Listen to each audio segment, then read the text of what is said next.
Welcome back, everybody. This is the third video of my 3-video series on the stun run-through shot. If you haven't watched the first 2 videos, by all means, go back, watch those videos. Very important. First video, we talked about our triangle that we constructed and understanding the 3 aspects about what goes into truly understanding a stun run-through shot. Second video, near and dear to my heart, we talked about engagement and staying engaged, our endurance at a pool tournament, right? We had that break. How do we re-engage our physical and our mental? So that's what that video was about. Third video, this video, is something that maybe you've been seeing. It's very common. And that is, we shoot the stun run through shot and our cue ball after the contact is veering off the line. What's going on, right? It's a straight shot.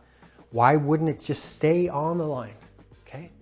That's what this video is about, because we're going to be talking about how the stun run-through shot can be used as a tool to hone in the problems in our game, okay? We have to think about ourselves like Robo-Cop. Let me explain. Let's do this.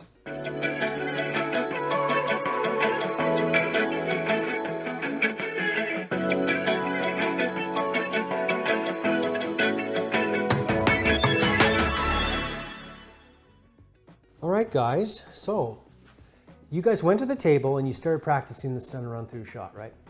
And for some strange reason, after executing it, your cue ball, after the contact, was veering off the line slightly. Why was that happening? So for example, I'm gonna do the shot right now. At this distance, I'm gonna hit it with some pace. So I'm probably gonna hit it about a tip above center. And let's see what happens.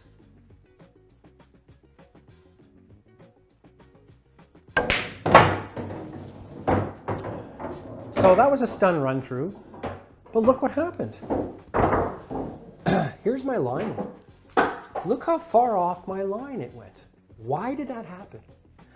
Well, we are going to use the stun and run through shot to talk about how we have deficiencies in our stroke. And obviously I've got deficiencies, don't I? Right?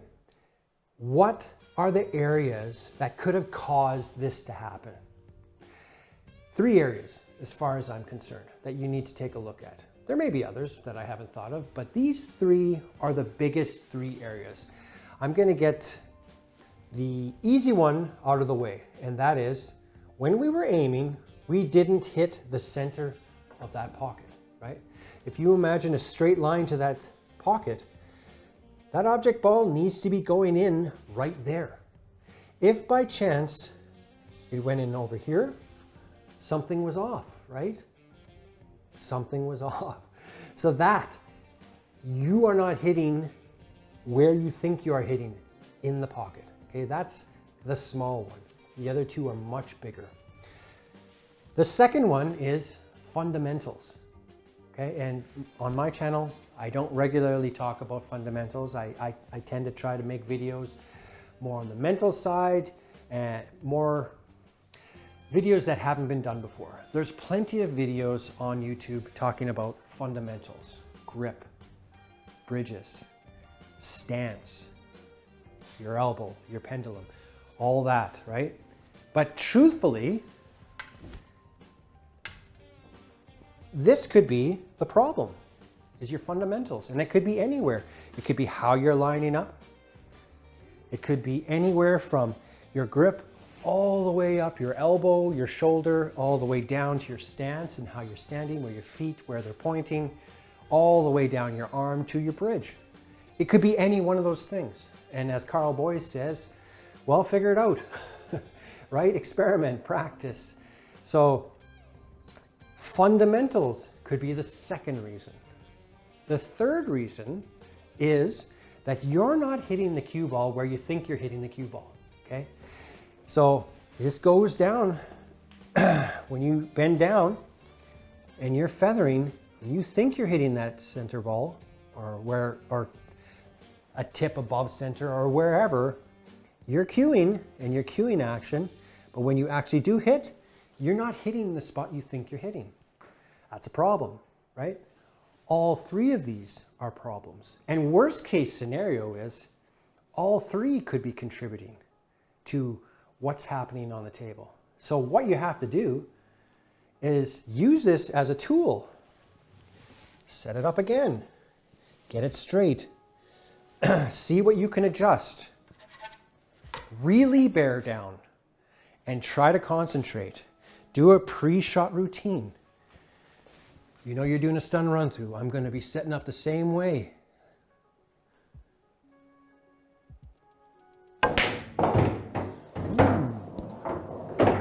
I kind of rolled a little bit further than I would like to do on a stun run through shot, but it was close. But look where it stayed.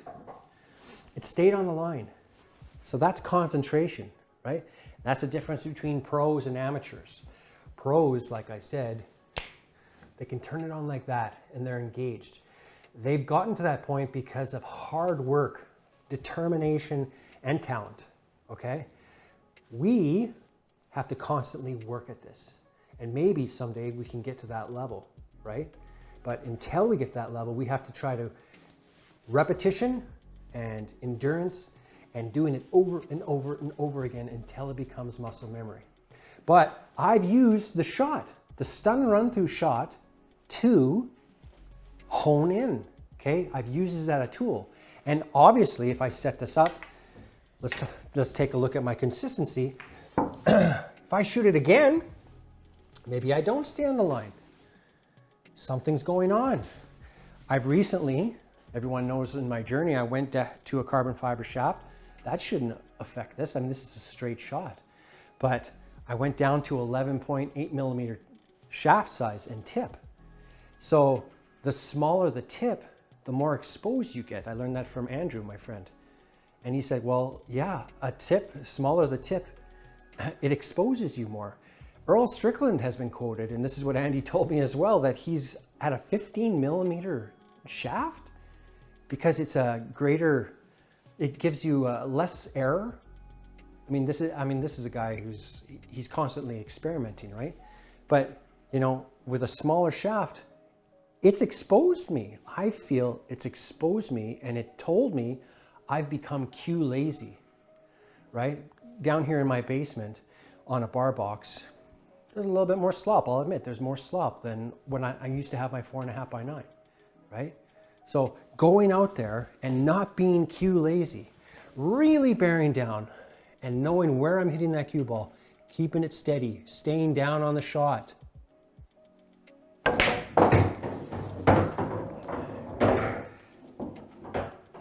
It takes work. And the point of this video was very simple. It's identifying that we have a problem. I have a problem.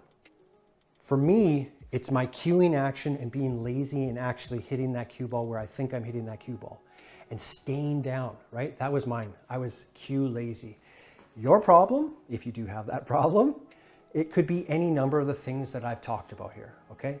But like I said, this is the third and final video of the series. And the point of this video was that it's a tool. That's the beautiful thing about this shot, is because it's going to elevate your game. It's going to get you re-engaged, and you can use it as a tool to diagnose problems in your stroke, okay? That's everything. So I hope that you watched all three of these videos and that you found value in it, okay? And it makes you a better player because, well, I've said it before, if you haven't or you weren't using this shot before, I guarantee you, you get good at it, your game will be elevated. That's a fact, okay? Very, very useful shot to know, okay? That's it, guys. In the meantime, and in between time, I'll catch you on the flip side.